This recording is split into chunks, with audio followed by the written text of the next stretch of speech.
समस्त लोक सुखिनो भवन्तु। समस्त लोका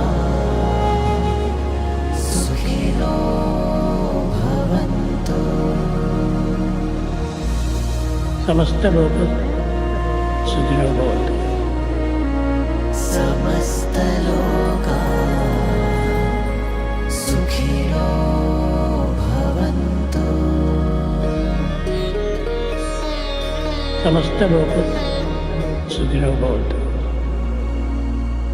समस्त लोका सुखिनो भवन्तु।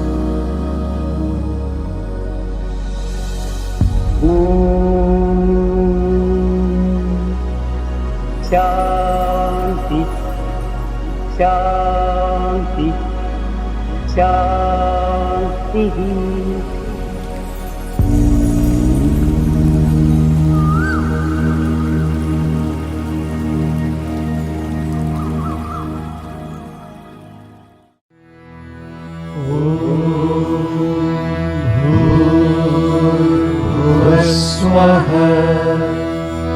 तत्सवितुर्वरेण्यं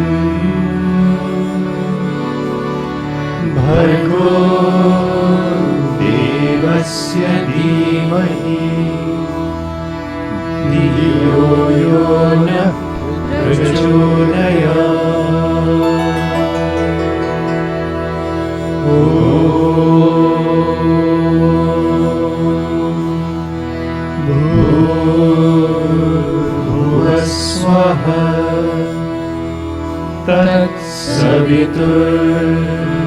तत्सवितुर्वरेण्यं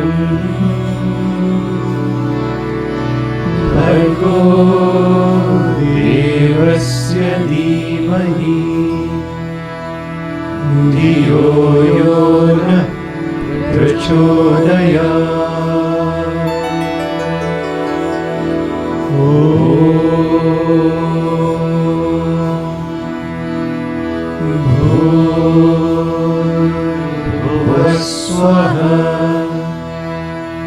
तत्सवितुर्वरेण्यं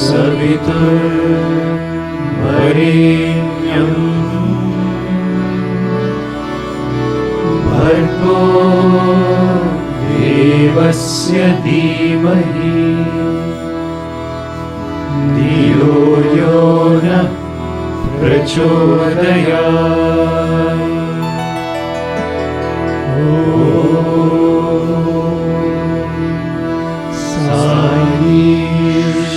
ईश्वराय विद्महे सत्यदेवाय धीमहि तन्नः सर्वः प्रचोदयात्।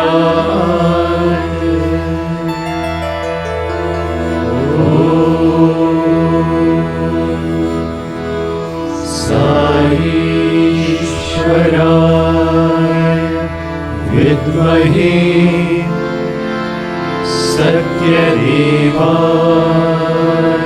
धीमहि तन्नः सर्वः प्रचोदयात्।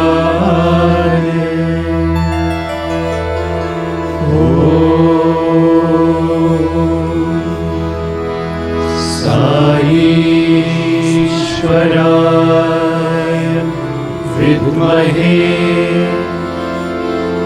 सत्यदेवाय धीमहि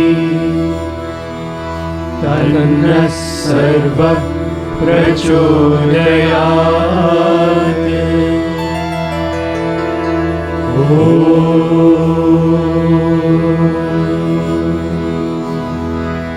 शान्ति शान्ति शान्तिः।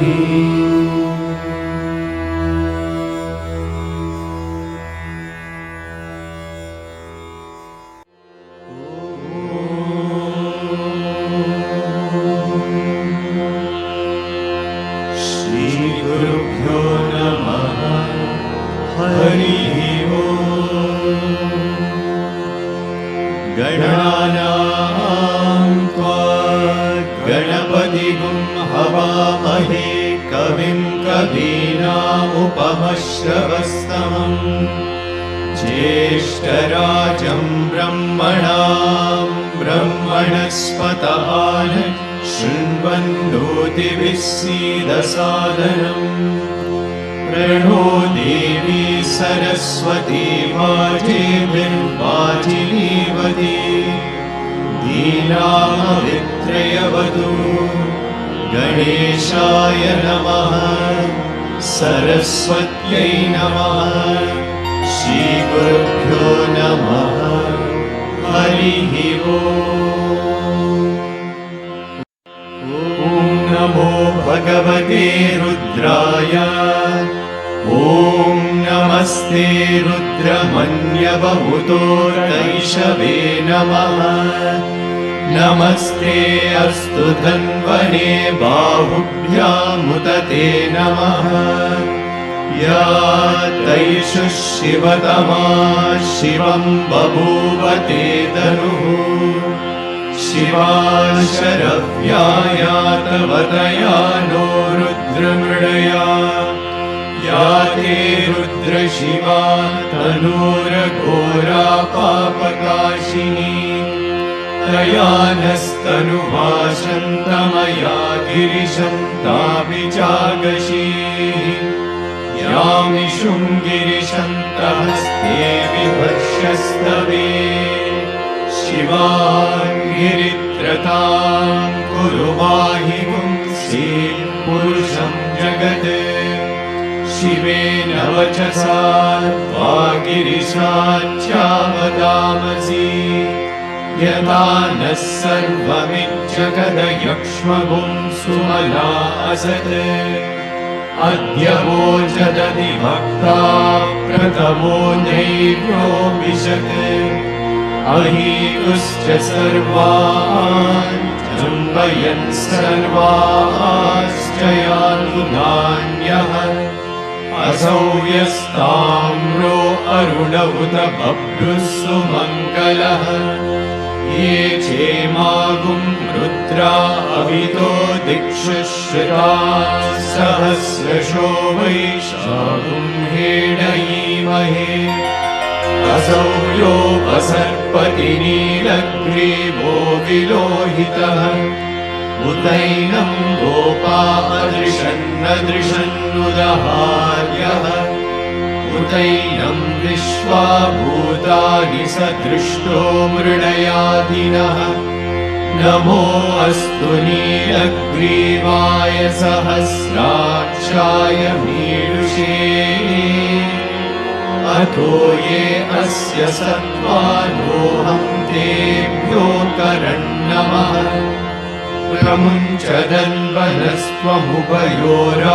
प्रमुञ्चदन्वनस्त्वमुभयोराग्नियोज्या याश्च ते हस्तैषवः पराता भगवो वपा अवतत्यदनुस्त्वगुं सहस्रांशशतेषु ते निशीर्य शल्यानां शिवो नः सुमना भवा विज्यं दनुःखपर्दिनो विशल्यो मानवागुम्भुता अनेशन्नस्येषव आमुरस्य निशङ्गतिः या ते हेतिर्मीदुष्टमहस्ते बभूवते गनुः तयास्मान् विश्वतस्त्वमयक्ष्मया परिभुजा नमस्ते अस्त्वायुधायानादकाय कृष्णवे उवाभ्यामुदते नमो बाहुभ्यां तव धन्वने परिते धन्वनो हेतिरस्मान् वृणक्तु विश्वतः अतो य इषुधिस्तवारे अस्मन्निदेहितम् नमस्ते अस्तु भगवन् विश्वेश्वराय महादेवाय त्र्यम्बकाय त्रिपुरान्तकाय त्रिकाग्निकालाय कालाग्निरुद्राय नीलकण्ठाय मृत्युञ्जयाय मृत्युञ्जयाय सर्वेश्वराय सदाशिवाय श्रीमन्महादेवाय नमः। ॐ शान्ति शान्ति शान्तिः।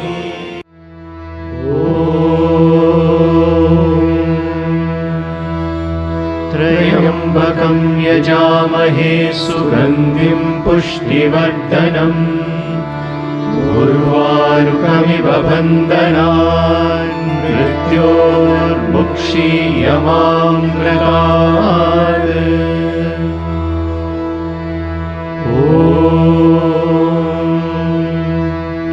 त्र्यम्बकं यजामहे सुगन्धिं पुष्टिवर्धनम् उर्वारुकमिव बन्धनान् मृत्योर्मुक्षीयमामृतात्।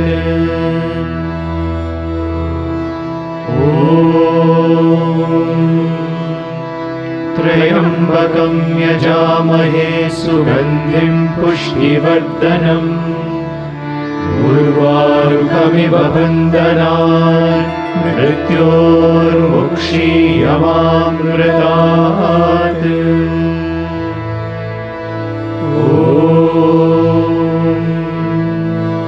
त्र्यम्बकं यजामहे सुगन्धिं पुष्टिवर्धनम् उर्वारुकमिव बन्धनान् मृत्योर्मुक्षीयमामृतात्।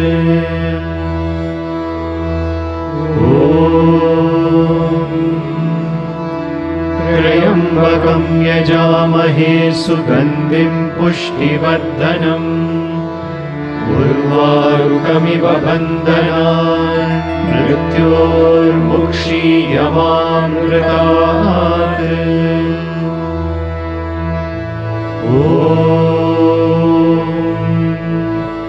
त्र्यम्बकं यजामहे सुगन्धिं पुष्टिवर्धनम् उर्वारुकमिव बन्धनान् मृत्योर्मुक्षीयमामृतात्।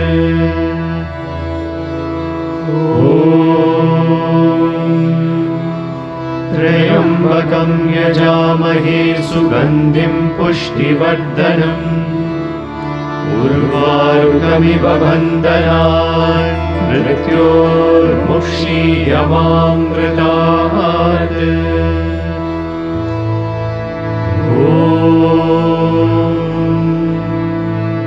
त्र्यम्बकं यजामहे सुगन्धिं पुष्टिवर्धनम् उर्वारुकमिव बन्धनान् मृत्योर्मुक्षीयमामृतात्।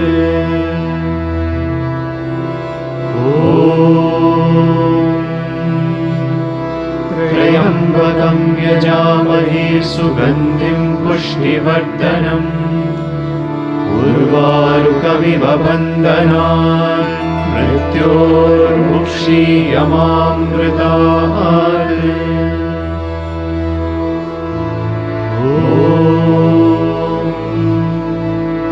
त्र्यम्बकं यजामहे सुगन्धिं पुष्टिवर्धनम् उर्वारुकमिव बन्धनान् मृत्योर्मुक्षीयमामृतात्।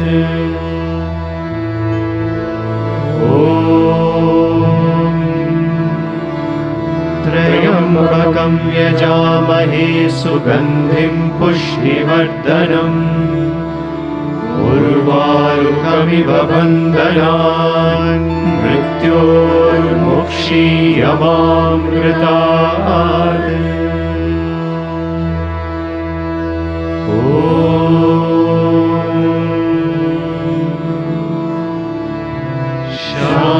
शान्ति शान्ति शान्तिः।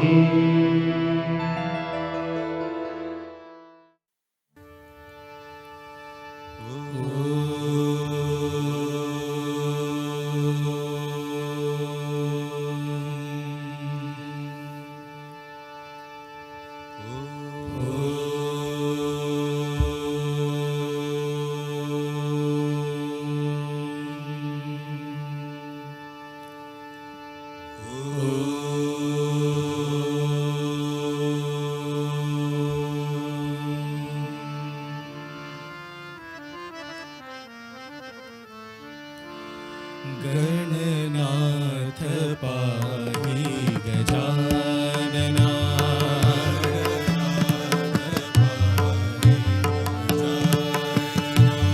गणनाथ पाहि गजानना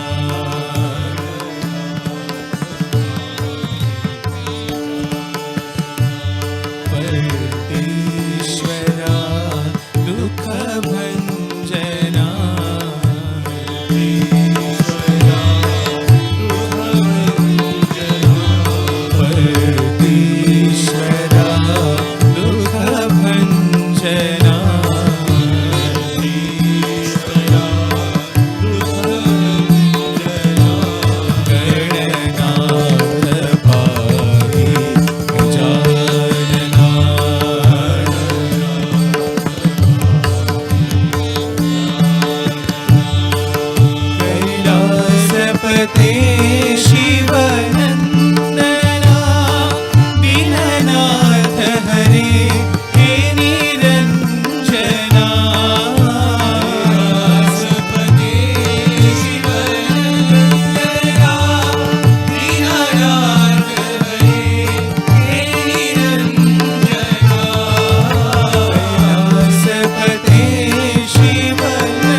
प्रेममयी साई माँ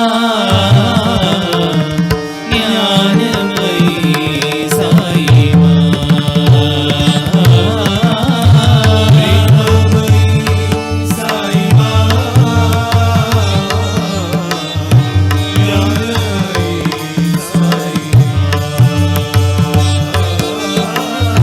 प्रेममयी साई माँ ज्ञानमयी साई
अरुणाचल शिव अरुणाचल शिव अरुणाचल शिव अरुणाचल शिव अरुणाचल शिव अरुणाचल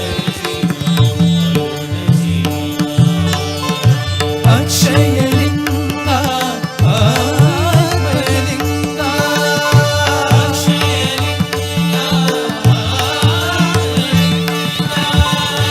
तेजोन्मय विग्रहलिंगा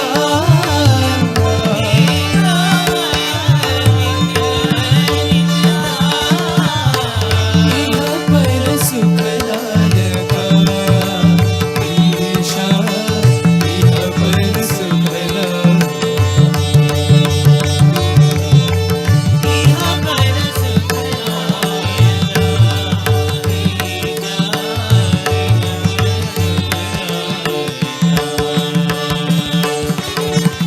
इह पर सुखदायका इह पर सुखदायका साई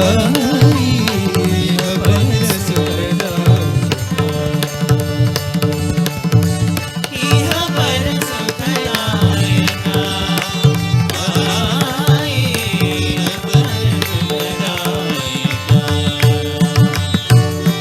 ॐ नमः शिवाय शिवाय नमो ॐ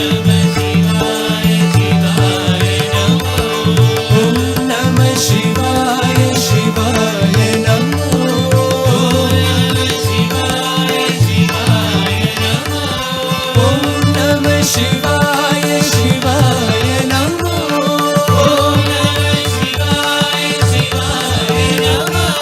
ॐ नमः शिवाय शिवाय नमो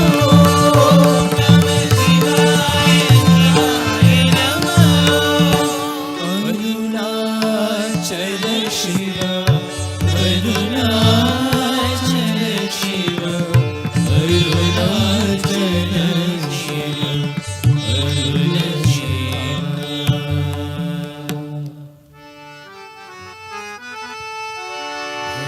सागर से पार उतारो सागर से पार उतारो सागर से पार उतारो सागर से पार उतारो साईनाथ भगवान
सर्वधर्म के पालनहार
ബാലഗോപാല സായി ബാലഗോപാല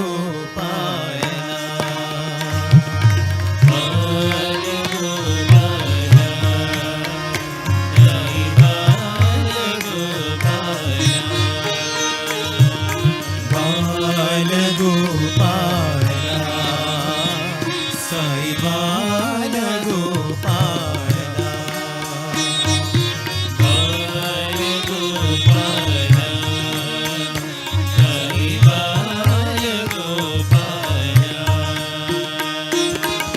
ദേവകി നന്ദന ഗോപാല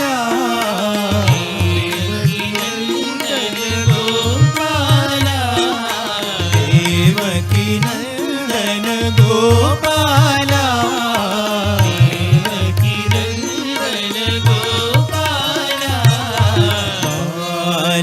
ബാലഗോപാല സായി ബാലഗോപാല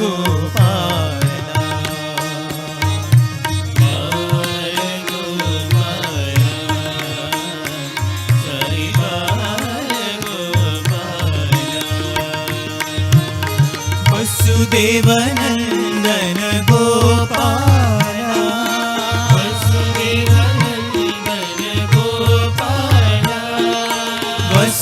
വസുദേവനന്ദന ഗോപാല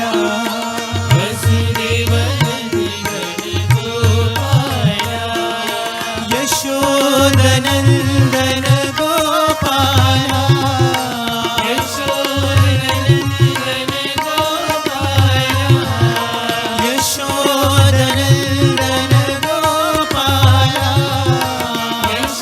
യശോദനന്ദന ഗോപാല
आजानुबाहुम् अरविन्दनेत्रम्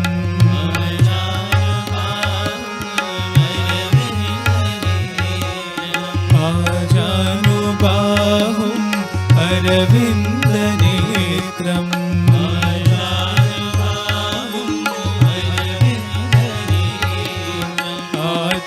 आत्माभिरामं मनसा स्मरामि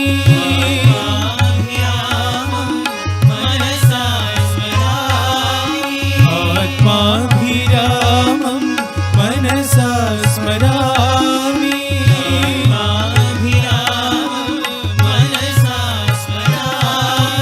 प्रभु साई रामं मनसा स्मरामि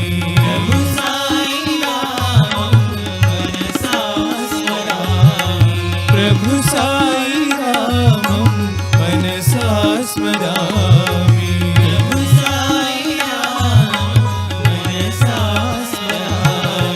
भूलोक वैकुण्ठ पर्ति निवासं भूलोक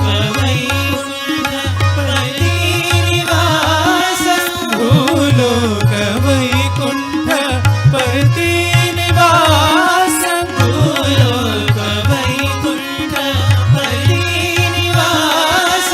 प्रभु साई रामं मनसा स्मरामि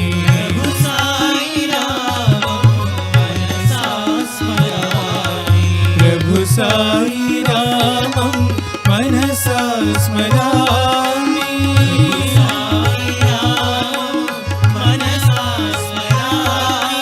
प्रभु साई रामं मनसा स्मरामि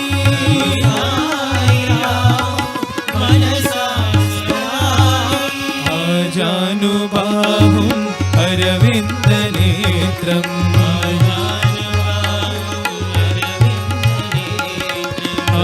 आत्माभिरामं मनसा स्मरामि प्रभु साई रामं मनसा स्मरामि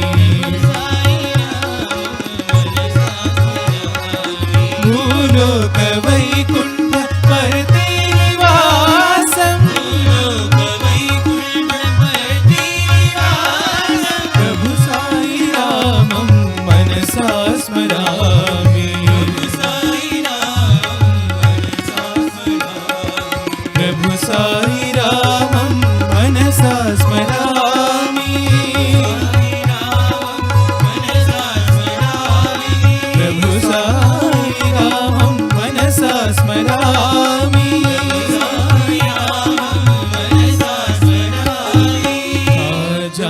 आजानुबाहुम् अरविन्दनेत्रम् भजो भजो विठ्ठला पाण्डुरङ्ग विठ्ठला भजो भजो विठ्ठला पाण्डुरङ्ग विठ्ठला भजो भजो विठ्ठला पाण्डुरङ्ग विठ्ठला भजो भजो विठ्ठला पाण्डुरङ्ग विठ्ठला पंढरीनाथ पाण्डुरङ्ग भजो मन विठ्ठला पंढरीनाथ पाण्डुरङ्ग भजो मन विठ्ठला पंढरीनाथ पाण्डुरङ्ग भजो मन विठ्ठला पंढरीनाथ पाण्डुरङ्ग भजो मन विठ्ठला भजो भजो विठ्ठला पाण्डुरङ्ग विठ्ठला भजो भजो विठ्ठला पाण्डुरङ्ग विठ्ठला ईश्वरा साईनाथ विठ्ठला ईश्वरा साईनाथ विठ्ठला ईश्वरा साईनाथ विठ्ठला ईश्वरा साईनाथ विठ्ठला परमेश्वरा सत्य साई विठ्ठला परमेश्वरा सत्य साई विठ्ठला परमेश्वरा सत्य साई विठ्ठला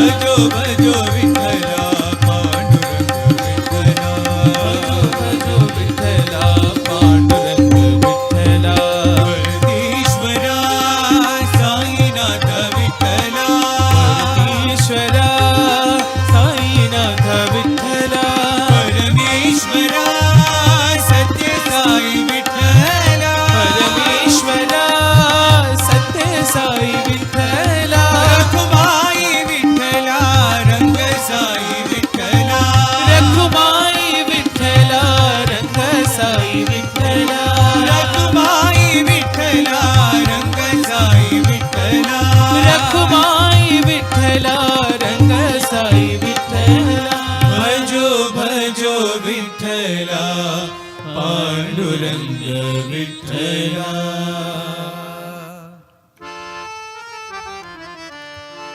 जय गुरु साई राम जय गुरु साई राम जय गुरु साई राम जय गुरु साई राम जगद्गुरु सत्य साई राम जगद्गुरु सत्य साई राम जगद्गुरु सत्य साई राम जगद्गुरु सत्य साई राम जय गुरु साई राम जय गुरु साई राम ब्रह्म विष्णु शिव साई राम ब्रह्म विष्णु शिव साई राम ब्रह्म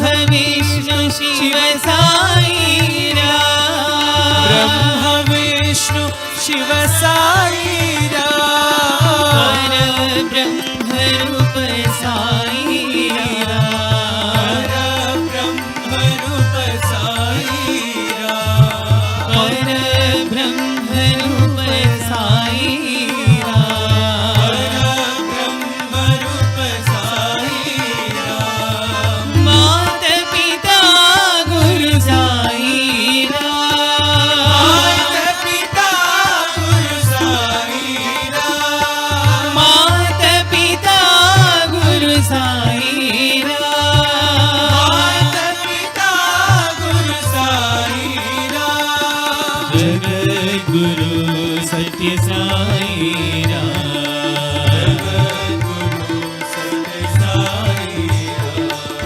जगद्गुरु सत्य साई राम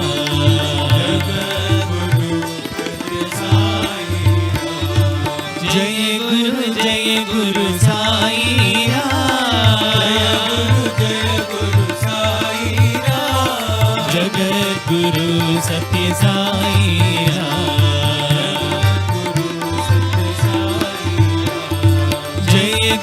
जय गुरु साई राम ब्रह्म विष्णु शिव साई राम पर ब्रह्म रूप साई राम मात पिता गुरु साई राम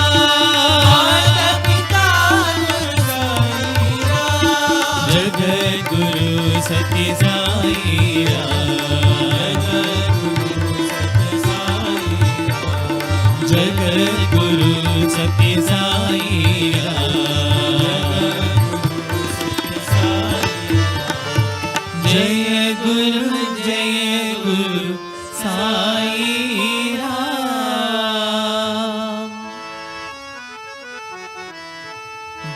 गोविंद रामा जय जय गोपाल रामा गोविंद रामा जय जय गोपाल रामा गोविंद रामा जय जय गोपाल रामा गोविंद रामा जय जय गोपाल रामा माधव रामा जय जय केशव रामा माधव रामा जय जय केशव रामा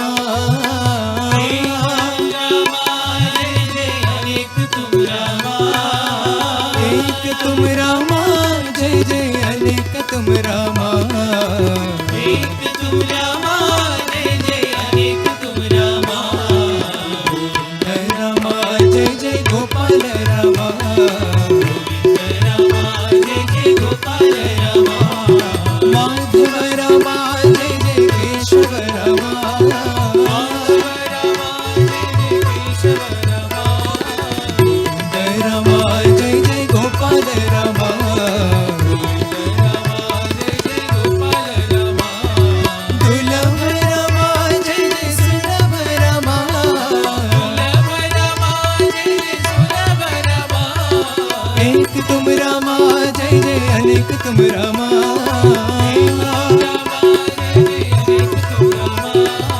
एक तुम रामा जय जय अनेक तुम रामा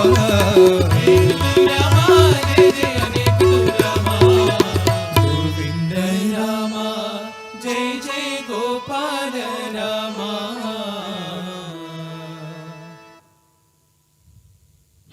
क्षीराब्धिशयन नारायण क्षीराब्धिशयन नारायण क्षीराब्धिशयन नारायण क्षीराब्धिशयन नारायण श्रीलक्ष्मी रमण नारायण श्रीलक्ष्मी रमणा नारायण नारायण हरि नारायण नारायण हरि नारायण नारायण श्रीमन्नारायण नारायण श्रीमन्नारायण नरहरि रूप नारायण नरहरि रूप नरहरि रूप नारायण नरहरि रूप वैकुण्ठवास नारायण वैकुण्ठवास वैकुण्ठवास नारायण वैकुण्ठवास वैदेही मोहन नारायण हे वैकुण्ठवास नारायण वैकुण्ठवास वैदेही मोहन नारायण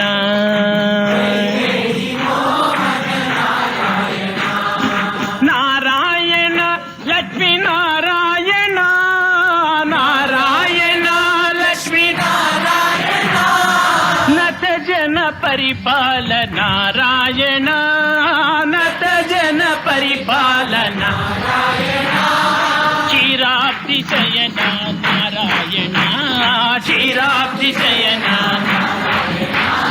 क्षीराब्धिशयन नारायण क्षीराब्धिशयन श्रीलक्ष्मी रमण नारायण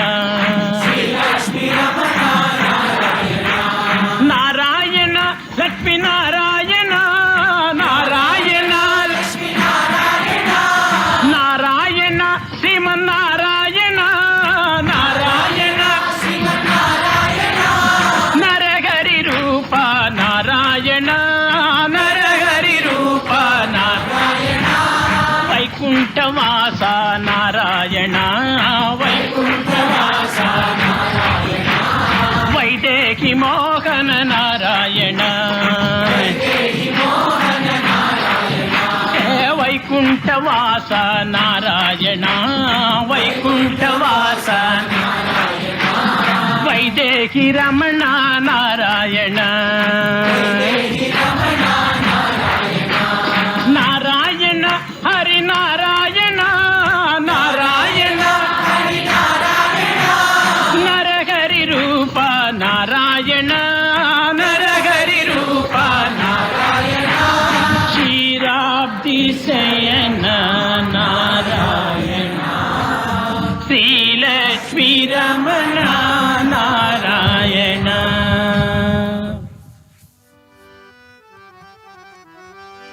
ॐ जय जगदीश हरे स्वामी सत्य साई हरे भक्त जना संरक्षक भक्त जना संरक्षक पति महेश्वर ओम जय जगदीश हरे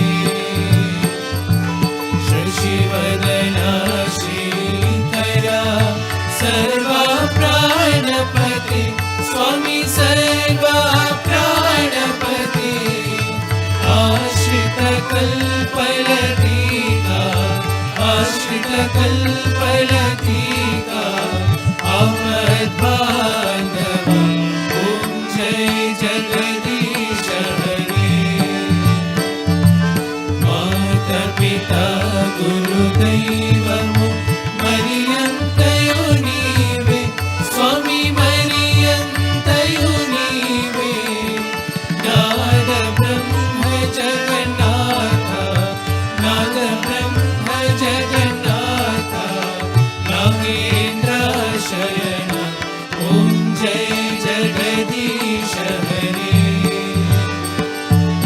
ओंकार रूप ओजस्वी ओ साई महादेवा सत्य साई महादेवा मंगल हारति अंदुको मंगल हारति अंदुको मंदर गिरिधारी ओम जय जगदीश हरे नारायण नारायण ओम सत्य नारायण नारायण नारायण ओम नारायण नारायण ओम सत्य नारायण नारायण ओम सत्य नारायण नारायण ओम जय सद्गुरुदेवा नारायण नारायण ओम सत्य नारायण नारायण नारायण ओम नारायण नारायण ओम सत्य नारायण नारायण ओम सत्य नारायण नारायण ओम जय सद्गुरुदेवा नारायण नारायण ओम सत्य नारायण नारायण नारायण ओम नारायण नारायण ओम सत्य नारायण नारायण ओम सत्य नारायण नारायण ओम जय सद्गुरुदेवा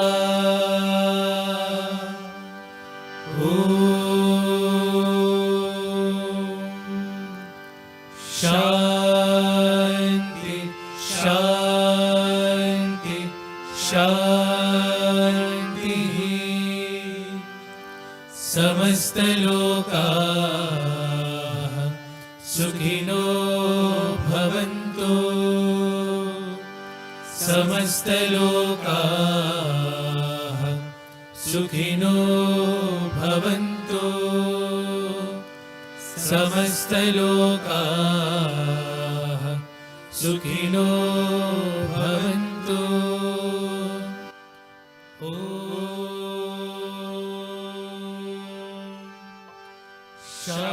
शान्ति शान्ति शान्तिः It is now my privilege to introduce our esteemed speaker for the evening, Dr. Professor U.S. Vishal Rao. Dr. Vishal Rao is a prominent oncologist, innovator, and public health advocate.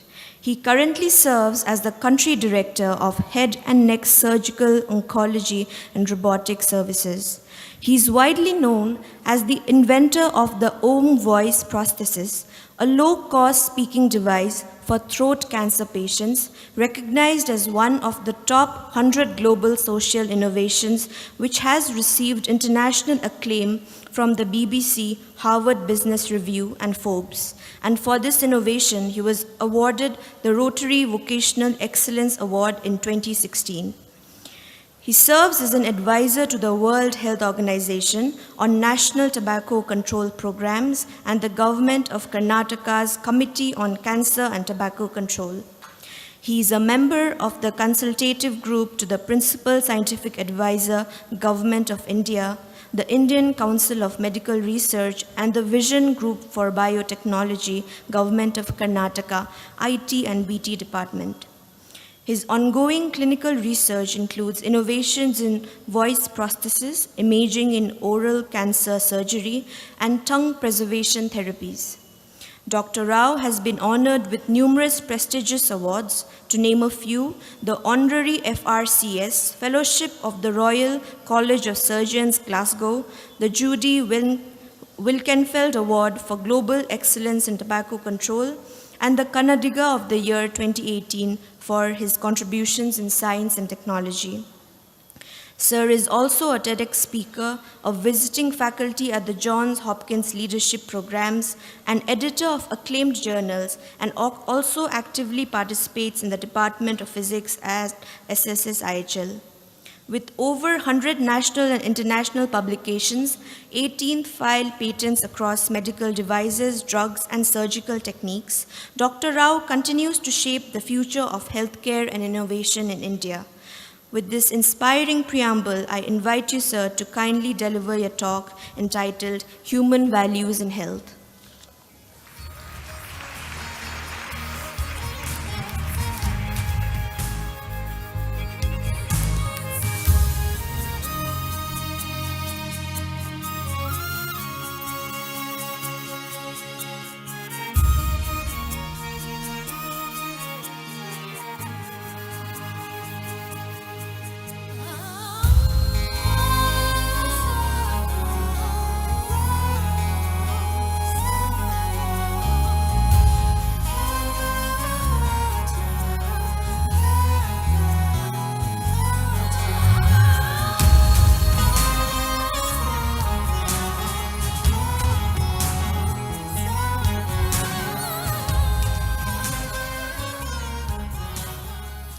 Namaste. Om Sai Ram. At the outset, my humble pranams at the lotus feet of Bhagwan. I never imagined that I will one day get this podium, so I am humbled. And to all my dear friends here, brothers, sisters, my pranams. I have earlier spoken at this platform of Swami, but this is a very special one for me, and I'm connecting with the summer camp youth. I'm very excited myself. I was a youth also who came here, and I love telling this disclaimer to all of you that look, like many of you all here, I have actually seen him only as a dot of orange from a distance. I never had the pleasure of interacting with him in person. I often used to feel jealous when people used to interact with him. And today when I stand here, I actually think of all the beautiful experiences that Swami has given me over the years, through visions, through directions, through things, and he lives with me in every action of mine. And I've shared this in numerous occasions, and it's been a joyful experience. So I wanted to tell my dear friends and students here that I know it must be different, but I'm so similar to all of you. While last time when I spoke about this, Chakravarti sir denied the disclaimer. He said, no, this is wrong. You should not be telling this. But on a lighter note, I love sharing this with my younger colleagues to tell you that your proximity with Swami is not about your physical distance, it's about how close he is. And I can still see him walk here, I can still feel him, his vibration in that room. And for me, it's a beautiful memory of Swami with his ever-present love. So when I was asked to come and speak on this topic, it's a very interesting topic on human values in health. I sat and thought to myself, today we are at the crossroads of very interesting changes in this world. And I want to start with a very old saying in Sanskrit, which most of us would know, that we used to say that Vaidyo Narayano Hari. This is a very famous one. But through my experience of these years in oncology, in cancer, through the blessings of Swami, I would like to rephrase it today with the permission of Bhagwan and say he did not teach us that, he taught us something more profound. He taught us Vaidyo Devo Rogi Narayano Hari.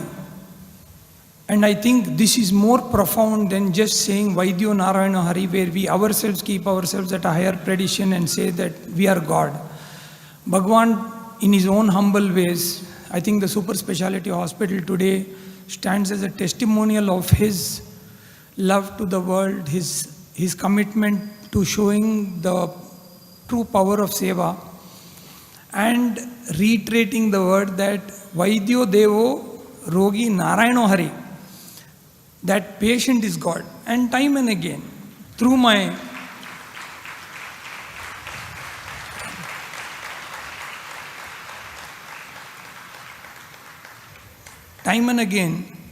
in my personal experiences, messages, and special experiences which I can talk day long, and I've been told to have some time limit, so I would love to share my excitement on this podium, but tell you that every experience that I've had with Swami, he reiterated this point time and again to me that you are not God. That you are my instrument and you are going to play that instrument's role. And today I'm recollecting some of those beautiful fond memories of what Swami taught us. So one of the things in his visions which he had told me time and again was, I have an OPD.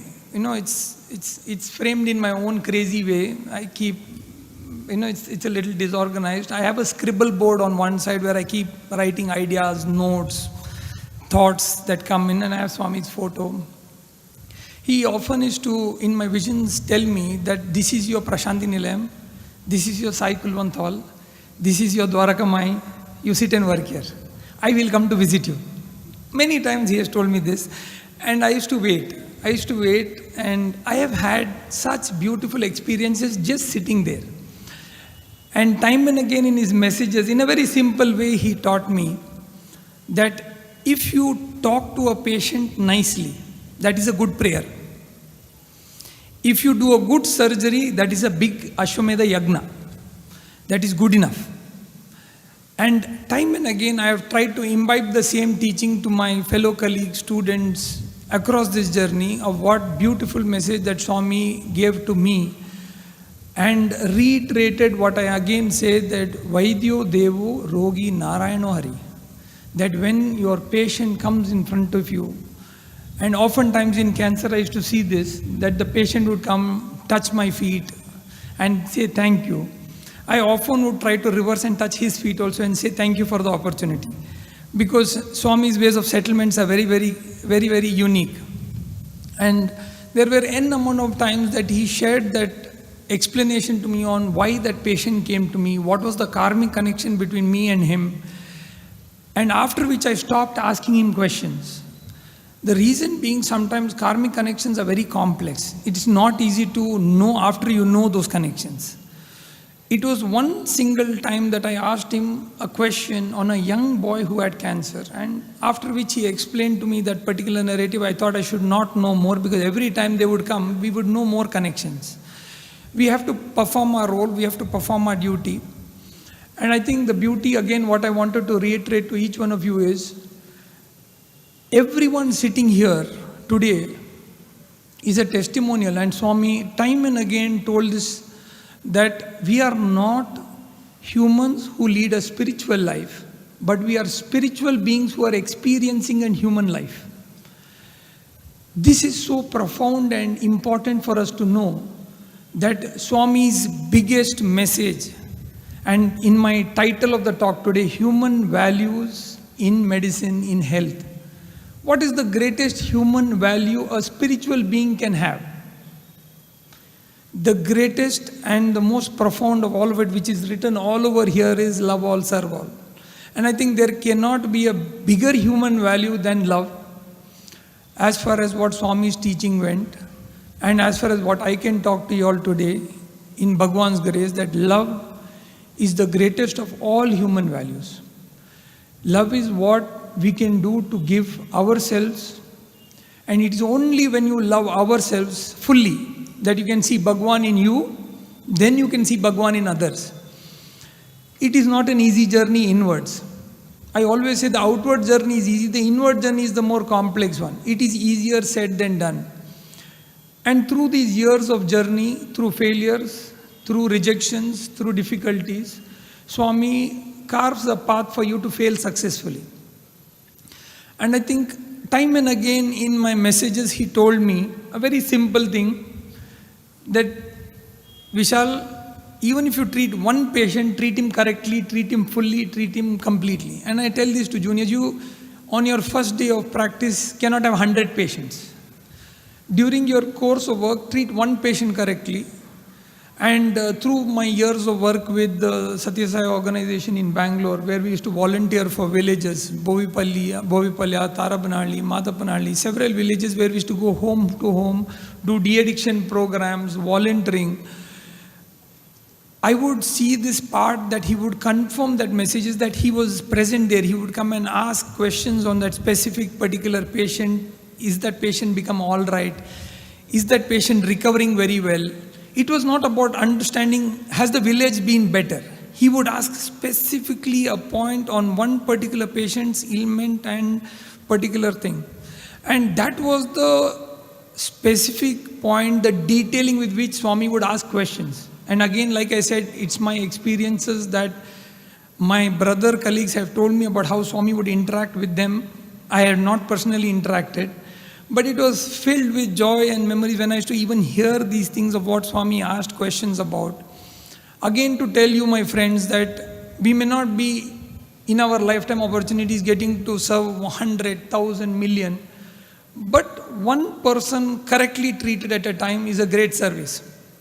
So coming back to the greatest human value of what a healthcare person can have in medicine is pertinent to all of you here today. I would say all of you here in some way are responsible for this value, which is to love yourself, love your health, and that is the temple in which this spiritual being resides, the human body. If we cannot respect this human body, then there is no point talking anything else at this juncture and telling any other thing, because this temple, which is where Swami resides, which is where this temple is the first place where we will need to take care. So, whether it is our habits, whether it is our health, whether it's our food, whether it is the discipline in which we live in, I think it is paramount for us to understand this message, that today everyone sitting in this hall, for some reason, the one on the left, the one in the center, the one in the right, the one front, the one behind, in every order that Swami has arranged it, I think there must be some reason I am standing here today being called to talk to you, which we will come to know many years later on why he spoke, to specifically tell you one thing, that health is not a subject for a doctor. Swami emphasized the fact on healing and not treating.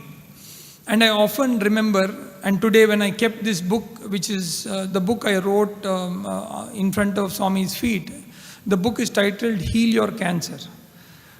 My friends, this book I wrote after one of the patients I was counseling.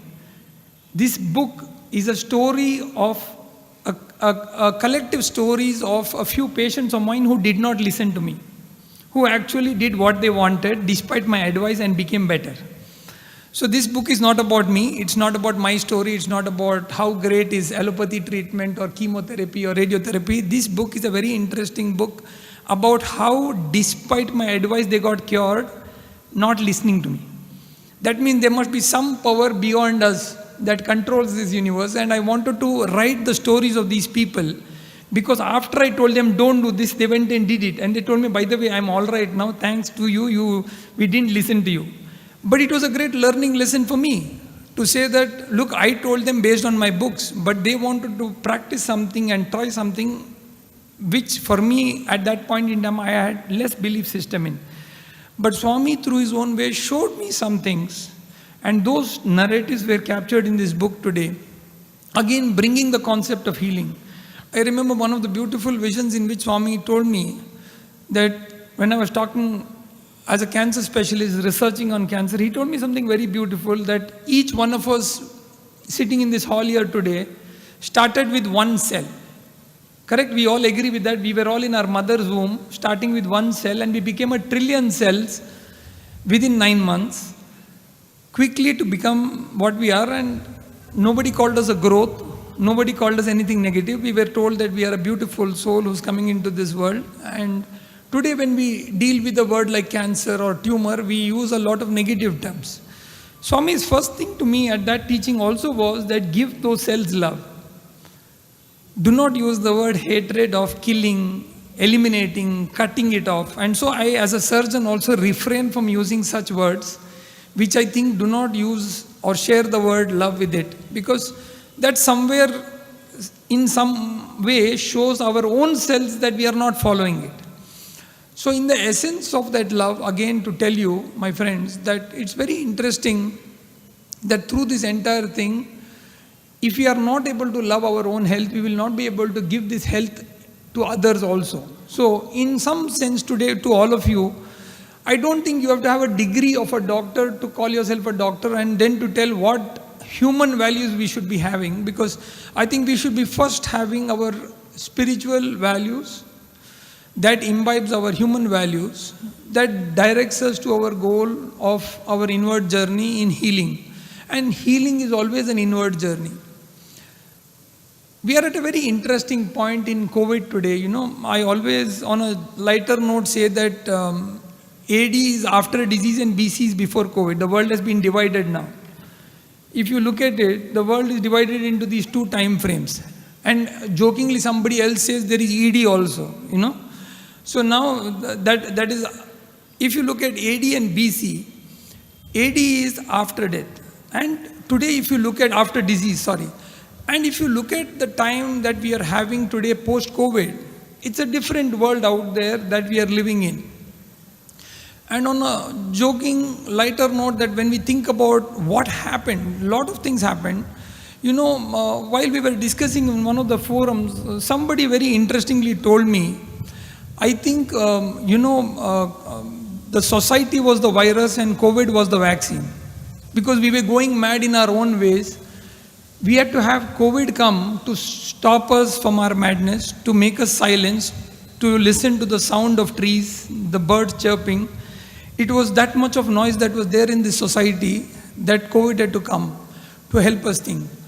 So as medical doctors, we used to often joke and say that the first symptom of COVID is not loss of sense of smell, but loss of common sense. How many of you all remember what you all did in the COVID wave 1? Think of the funny things that you all did in COVID wave 1, and you will remember that common sense is something we lost at that point in time. And it is so strange today that I'm sitting at this point in time and telling you that the post-COVID era is going to be a very interesting era.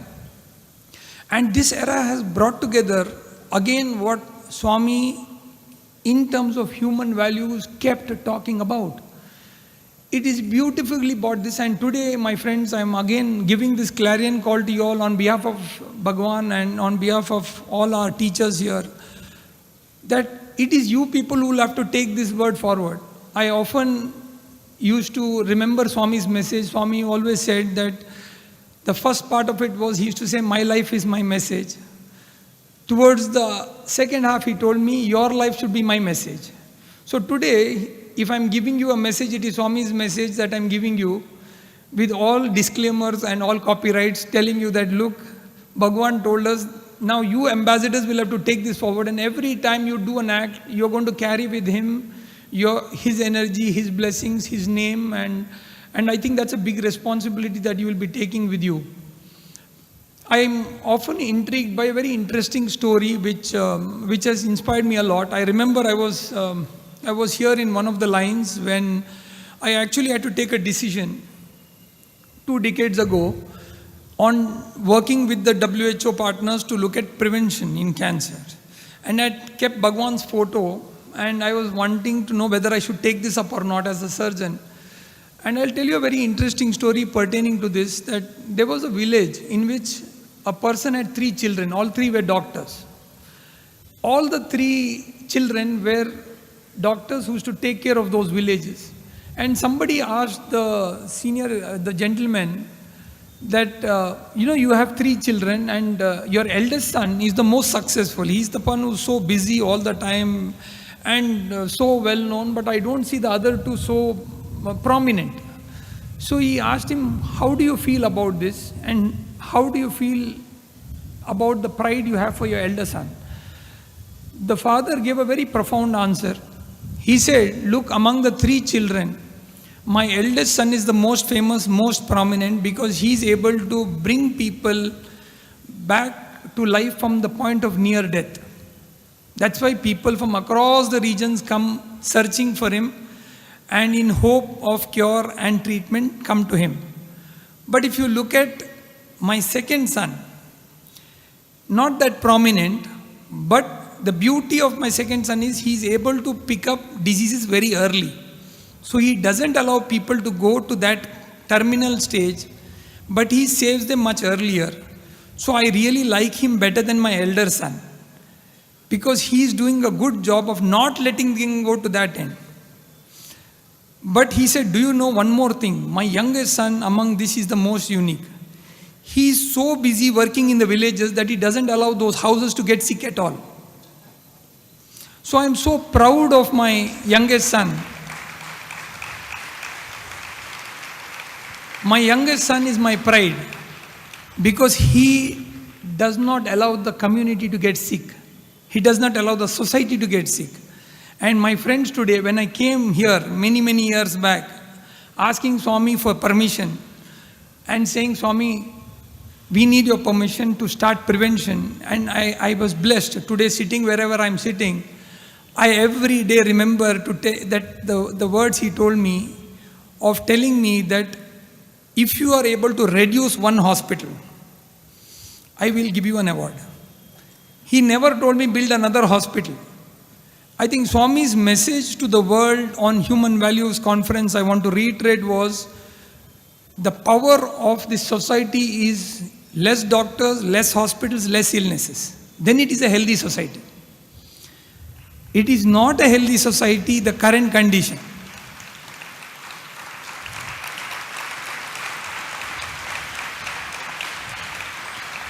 I again, on Bhagwan's behalf, reiterate this to tell you a healthy society should have less doctors, less illnesses, and less hospitals. Then we are a healthy society. Today we are living in a paradoxical society where in one lane we have 5 hospitals, and we are thinking we are improving in healthcare. We are saying we need to increase our GDP expenditure from 1% to 10% or 5% or whatever, like weaponry. I think we have to rethink the strategy, and it is with all of you, my friends here, that this change will come. It will not come outside of this. It will come through inside of us. And you will have to be the ambassadors, the flag bearers of this change, this powerful change of message. And I took up a challenge that in my department, I deal with head and neck cancer department, which is 95% to 98% because of tobacco consumption. So I thought to myself that the day I become jobless is the day I'm successful. That means there should be no patients outside my OPD. Everybody should say we don't need Vishal. That is the day Bhagwan will come and give me on personal darshan and say you succeeded. So every day I work towards that particular path of saying that there should be no patients. So with every patient that comes to me, when I counsel them, I spend time with them, I tell them never touch that particular habit again. And I tell the community, I tell my friends, I tell in prevention programs that if you can do that small change, it will be a very profound change that we can bring about. Today we are in the crossroads of ideas, innovations, change, but prevention has to be the foundation of all of these discussions. Today we are in a very complex time in healthcare when we have 3 C's, the commercialization, lack of concern, and the commitment that we are lacking. So poor communication, commitment or concern, and commercialization have made even healthcare look bad. Unfortunately, health departments are doing disease care. We are not doing health care at all. To be truthful to you, health departments do disease care, no health care. Because we are taking care of building hospitals, building more things, giving more medicines. I remember a very interesting instance to a group of my friends who met Swami. Swami asked them a question, doctors who met them. Swami asked them, do you know what is the difference between medicines and chocolates? Does anyone of you all know the difference?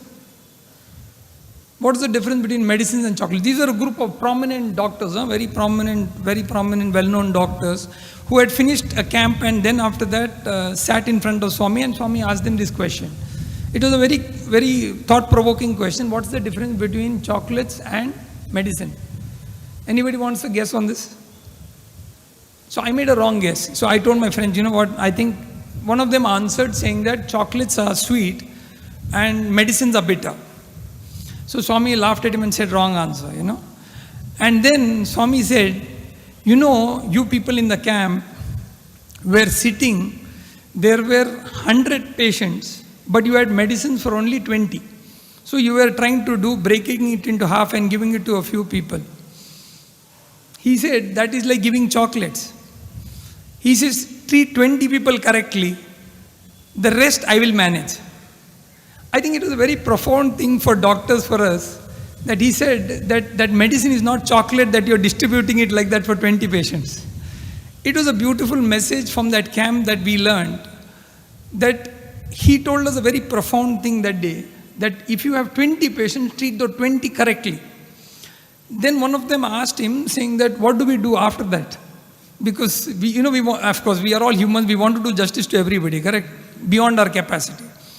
So he had a very interesting thing which I use in my daily life formula. He said, what do you do when you have a kidney disease and you go to an eye doctor?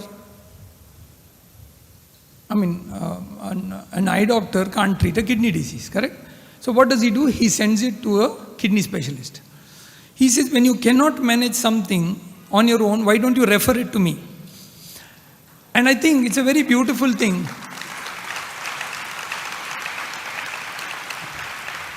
On this occasion, I must share this beautiful thing. I started coining a term called referologist. I told them I'm a referologist. So a lot of my doctors asked me, what do you do? I said, I am a referologist. Many cases I just refer. To whom I didn't say, it's my Bhagwan that I refer it to. But on a lighter note to tell you, I know every day we are going to be faced in our life with a stressful situation, with a difficult situation. So each one of you today, my friends, be a good referologist. Bhagwan is sitting here and I am very proudly telling this with confidence to tell you he will not let you down. He has never let any one of us down. I must tell you, COVID was a difficult time. COVID was a very confusing time. Would all of you all agree COVID was confusing? It was a very confusing time. So, I had, as a head of the institution, I used to have a very frustrating time. Sometimes I used to give motivational talks. How much motivational talk to give? Sometimes you'd get tired because there's no motivation inside you only. How much more motivation can you give others? So it was one very interesting time that the government said, wave 3 is coming.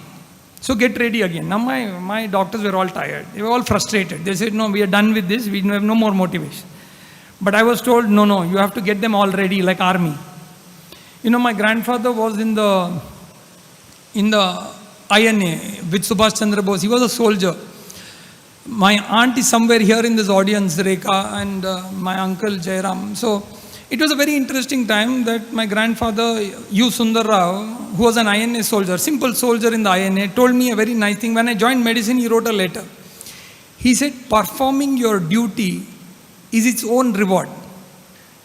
A very simple sentence. Performing your duty is its own reward. So when I went to talk to my fellow colleague healthcare workers, nurses, doctors and staff, I had left with no other motivational talk, and I was sitting and wondering, what am I going to talk to them? How am I going to explain to them that, look, we are in a confusing situation, get ready again. And I was thinking that there may be attack on me also. If I give such a speech and tell them get ready again, because they are also tired. So I remember I was telling my IT friends, we were all jealous of IT sector. Bangalore, you're jealous of IT, correct? Would you agree or not? Bangalore is, anybody who's doing a job other than IT is jealous of the IT sector, okay? So I was jealous of the IT sector. Healthcare workers, as a joke, were telling that while the IT sector was getting upset, saying that we are bored from working at home. They were bored from working at home. We were saying we are trying to go home. We want to reach home somehow. We've not gone home for days. So that was the joke with which we were running our show in the COVID time. So when I went to give my speech and talk to my younger colleagues, I gave them a very new idea. So I told them stress is a great healer, and they all looked at me, shocked. Of course, correct? What kind of a thing is this? So they all looked at me, and my colleague asked me, "ये कहाँ से मिला तेरे को?" I said, "Here, actually science बोलता है कि stress heal कर सकता है." I said, और मेरे पास कोई और speech है ही नहीं बोलने के लिए, मैं क्या बोलूँ आप लोग?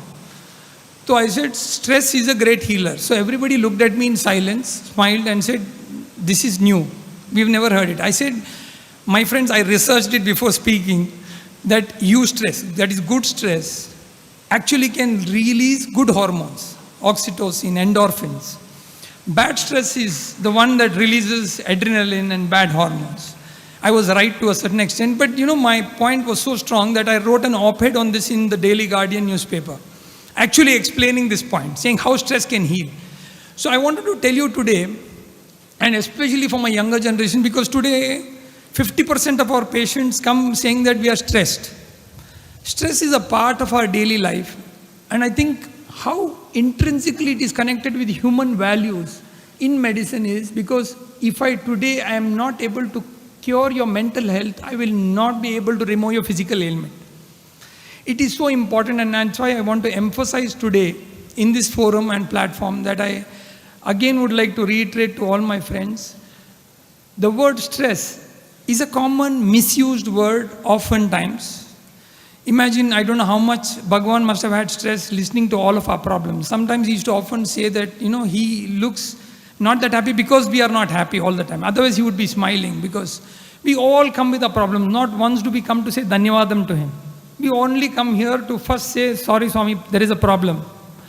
And I think that's the beginning of every one of our prayer also sometimes, We say we have a problem, and he used to often say, "I am a bigger solution," but we are busy telling our problems to him, including me. But today I didn't say, I just went, I prayed and I came back. Because he's often bored listening to my problems, it's endless, So my friends, here I want to share with you that in this entire journey, I think today I'm standing before you in this podium on human values, asking you, and I think as an elder brother, maybe thoda haq se pooch raha hu, कि become ambassadors of this particular great institution. Swami reiterated that his message will be through you, so you are going to be his message to the world in some strange way. And that day when life transforms, do reach out to me and tell me your feedback, because you'll remember why I spoke to you this. And again, many more opportunities to come. Today, Bhagwan gave me an opportunity to work in this organization. I have yearned this for years. I kept feeling bad that I was not being able to be a student of this organization. I have really felt bad about it. I felt jealous of the students who have been here. And I used to wonder that I wish I would have been a student. And today I got an opportunity to serve. And I'm happy to say that with the support of the Sathya Sai University, with the Honorable Vice Chancellor's support, with the team of physics, with Murli and the rest of the team, we were able to build a very interesting portable device, a portable gamma camera, which in a conventional time would occupy a full room. Today we are able to build it into less than that of a small podium table size handheld. A gamma camera that can detect cancers and actually look at many other areas for cancer-related detections has been performed through inventions with the support of the atomic energy. And that is the power of Bhagwan's grace. So I would again, I think I take this privilege and joy to tell you that I think as they are unveiling today the Research and Innovation Center, which will happen today, I heard, I want to tell you before that please use this next coming decades to transform India, transform the world, inspire the world through a very beautiful message of Swami to say that love all, serve all, help ever, hurt never. And I think the greatest form of service is being able to serve next to the person who is your fellow human being. I want to close with two remarks, 2 points that I wanted to share with you. My final closing remarks to you is that in the lessons of human values, the most profound thing that I learned through this journey was what is it that you can control is your intention. So I'll give you 4 I's. Your intention is what you control. Okay. Beyond that, there are certain things which is beyond you. He says, Karmanyevadikaraste, ma paleshu kadajana. You do not have the right over the result of that action. But that intention is a very powerful one. Sowed a good seed of intention. A camera of the size of a room can become the size of a table, if Bhagwan wishes it. So intention, power of intention is very, very crucial. And using the power of intention, I'll give you 3 I's. You will rise from intellect to your instinct to the intuition level. And it is at that intuition level that Bhagwan works with you. Today's speech was not prepared. I think at the level of intuition, he is speaking at some particular point to connect with you. Because I came with an intention to stand before him and ask him, saying, Bhagwan, guide me, and I don't know what to talk. After which he takes over. And I'm again reiterating, intellect, your instinct, and then after that your intuition. You have to rise to that point and reach there, and you'll be able to make this difference. And today is a testimony of that particular opportunity that we've all shared here. And I again thank one and all of you for giving me this opportunity to speak before you. I began my journey at Dharmakshetra, which is where my oncology story began. So I have a special fondness for Dharmakshetra, where I sat alone, and I remember Nath sir that time coming and actually helping me, taking my CV and keeping it in front of Bhagwan.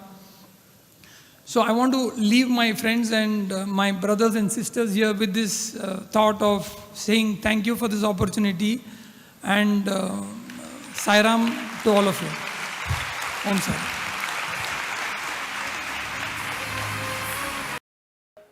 Good afternoon to all of you.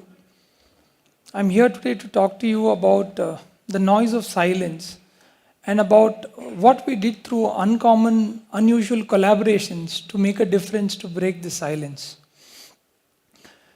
This is the noise of silence. 83-year-old gentleman, Mansukh Lal, who comes from Maharashtra, who had a throat cancer, and after the throat cancer, his voice box was removed, and for 10 years he remained silent because he couldn't afford a voice box. Now sit back for a second and think, all of you. If you would want to talk to the person next to you and your tongue got tied and you couldn't speak for a minute, imagine the difficulty you face with bearing that silence in your mind. Mansukh Lal bared that for 10 years. 10 years he remained silent, and when he came to me, it was his grandchildren who brought him to me to say that the grandchildren wanted to listen to him. So they asked me, Dr. Rao, could you do something by which we would hear our grandfather? It's been so long, it's been a decade. That is the noise of silence. That is what happens when silence becomes noise in your head, because it is forced on you. Yes, the laryngectomy is a procedure which is done for throat cancer patients of advanced cancers, where the voice box is removed so that they are able to get rid of the cancer, and in the process it leaves them with a voice handicap because they don't have a voice box, so they can't speak, they breathe through the nose, they have a hole in the throat through which they breathe, unlike the people of normal, all of us who breathe through the nose. They can't experience smell, fragrances, and they have an altered speech and swallow. So the government of India has included this under the Rights of Persons with Disabilities Act of 2016 because it is a handicap. Now, speech is a right, not a privilege. You know, when the good Lord created all of us, He gave us a voice box for free. He did not charge you for it. Correct? Unfortunately, in India, we have about 25,000 throat cancer patients being diagnosed each year, of which at least half of them potentially lose this voice box and hence can't speak again. Why? Because the conventional devices available, there are 1 or 2 Western, costs about 30 to 40,000 rupees. And for an average coolie, laborer or a watchman who's affected with this can't go through it. So they remain in silence. And that's a paradox, correct? Because imagine if there were roads and if we were told that you can only move around with a Ferrari or a BMW, a rickshaw or a cycle can't move, it would be injustice. And the same way these people were going through that, okay, 30, 40,000, speak, otherwise sorry, you can't speak. So thousands of people in India today even remain silent because they can't afford any of these devices. And that's why we invented Om, a $1 prosthetic device which is 1 centimeter in size, weighs 1 gram, and converts your food pipe into a voice box so that the person can speak again. A simple device which we called Om, because Om is the primeval sound that actually recreated itself. Now, why we did this was out of just simply the intention to innovate, intention to make a difference to these patients' life. So then we had another gentleman who came to us and, hello sir, yeah, please tell me from where are you? I am from Shillong, Meghalaya. And how are you feeling right now? Are you okay? No, it's okay, fine. Okay. Because I can swallow things also and I can speak also. Okay. And is there any leak at the prosthesis site or anything? No, from prosthesis, no leak at all. No leak at all. Okay. Because I am regularly taking tea, coffee and everything. Very good. Thank you. So this gentleman comes to us and says that, you know what, I couldn't afford that one. So can you help me with him? And I said, sure. And we did that. So we gave him this thing and he started to talk.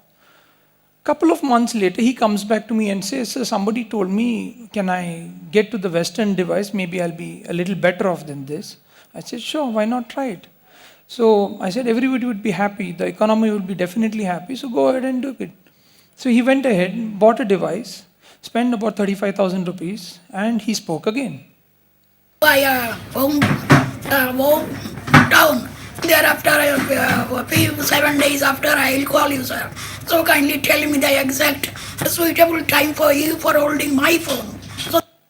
So after this, he asked me, sir, what's the difference? I said, nothing. So what was surprising was, I told him, I said, we did this because we had a simple philosophy that the poor man deserves the best. He does not deserve the cheapest. He deserves the best. So I believe that I do not want to donate torn old clothes to poor people. I believe if you really want to do a donation, a sizable donation, give a Tommy Hilfiger or a Benetton to him. Because he deserves the best. So do not make cheap quality for poor people. Give them the best because they deserve the best. And I told him that we imported platinum cured medical grade silicone from Germany to make this device, not to make it cheap, but to disrupt the very philosophy of innovation and to say that poor people deserve the best. So we had some crazy, unusual collaborations that we did through the process, with engineers, design experts, legal experts, material experts, with economists, mathematicians, and a whole lot of them. Now, what was the beauty of this was, science is found in uncommon places at unusual circumstances when you innovate. And that's the beauty of powerful collaborations, which I wanted to share with you. That is the power of collaborations, that when you want to innovate, these kind of unusual collaborations give soul to your innovations. And that is the true philosophy of the power of uncommon collaborations that you find them. So we did two interesting of those collaborations. One, we went to a toy maker. Now this has a very interesting story. So after we innovated the voice prosthesis, for about 6 months we had failed. We couldn't actually understand how could we effectively insert this voice prosthesis without taking the patient to the OT, because till that time we were taking him to a minor OT and doing the procedure. Can we do it in 30 seconds or a minute in the OPD? Was the question. So when I had failed for 6 months, I have this one funny evening when my wife calls me out for shopping. It was a difficult task because she asked me and my 3-year-old son to come shopping, and we have a different philosophy on shopping. I go to find out what I want and she goes to purchase what she wants. So it was difficult, but we still made it through it. And we were in this health store trying to run around. And when she actually was busy purchasing, and my son was helter-skelter running, trying to throw things around. And I held him, and he had a box of tampons with him. So I took it and I kept it back. But while I was looking at it, I said, my voice processing inserter should be like this. So there I was at the billing counter with 5 boxes of tampons, and my wife staring at me, saying, what have you done? And I said, no. I said, this is R&D. And she said, this is ridiculous. I said, no. I said, this is R&D. This is research and development. So she said, no, I think I'm not going to take you to a health store anymore. Well, I innovated this particular inserter using this because I took it to my engineers, and my engineers laughed at it and said, you know what? It looks like you're talking about a toy. I run to Channapatna, a small village in Karnataka which has toy makers, and that's where I devised this device. I call it Shushrut. We worked with mathematicians to try and find out if one size can fit all. The core of this was, the message that we want to give it to you is, we wanted to work on copyleft. We wanted to see, I know all of you have heard about copyright, correct? Do you believe in copyleft? Do you believe that you can innovate to share? Do you believe that it is simple to share an innovation and make a difference to the larger good of this world and make this world a better place? And that is what we are here to share with you through this philosophy, that we wanted to innovate and share and make a difference to this world. And that's what we wanted to bring to you of the concept of copyleft. Now the philosophy behind copyleft is the pay it forward, not pay it back. Now sit back and think for a second. How many of you all have been touched in your life by somebody who in unexpected times has done some wonderful help to you which has never been asking for any expected or expectations back from you? I'm sure all of you have been touched in your life with that one single instant, from your mother, from your father, from your friend, brother, somebody who did something to you that touched you, but they did not want anything from you.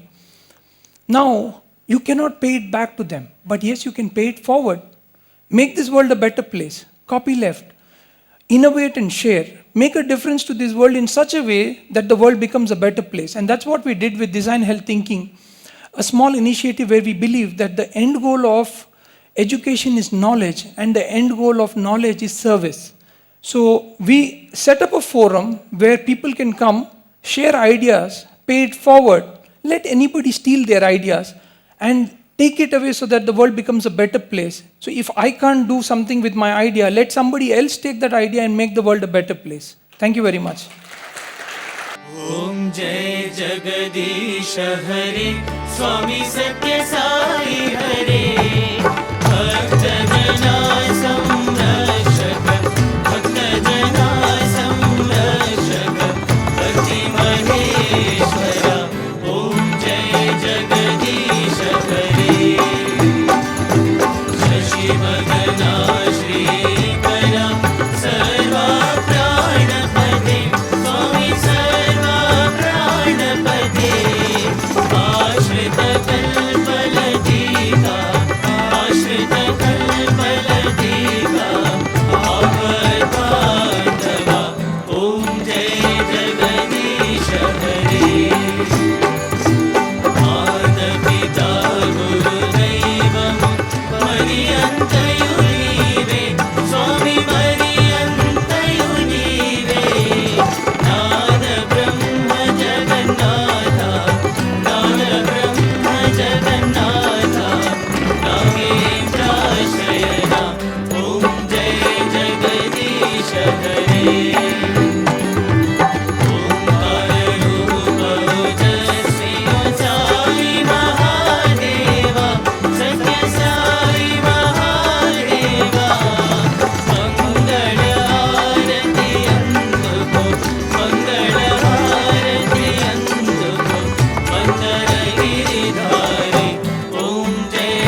सुखिनो भवन्तु समस्तलोका सुखिनो भवन्तु समस्तलोका सुखिनो भवन्तु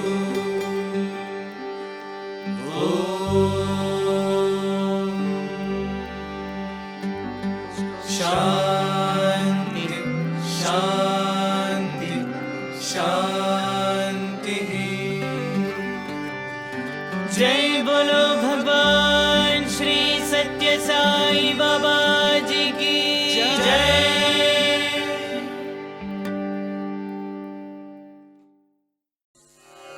ॐ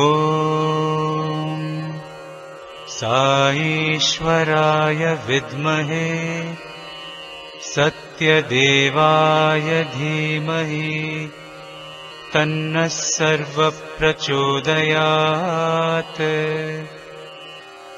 ॐ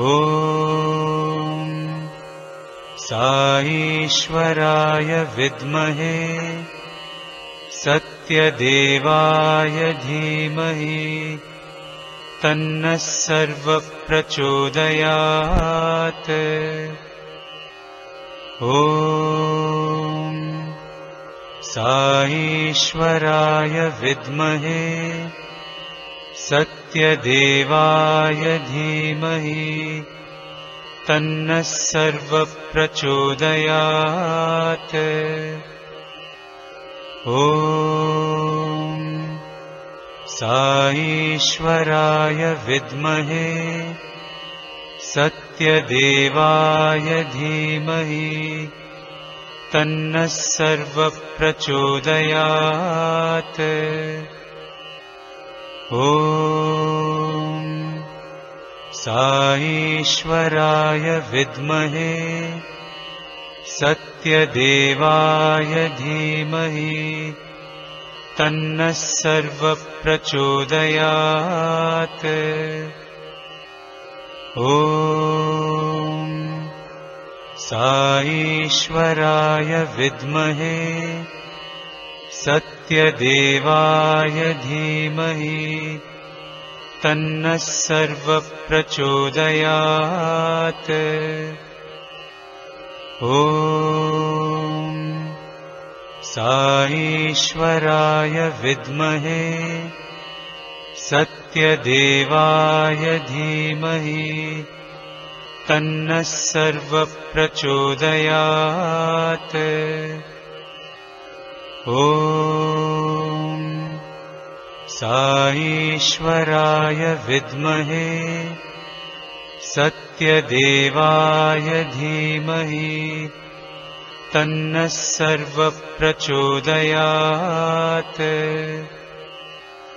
ॐ साईश्वराय विद्महे सत्यदेवाय धीमहि तन्नः सर्वप्रचोदयात्। ॐ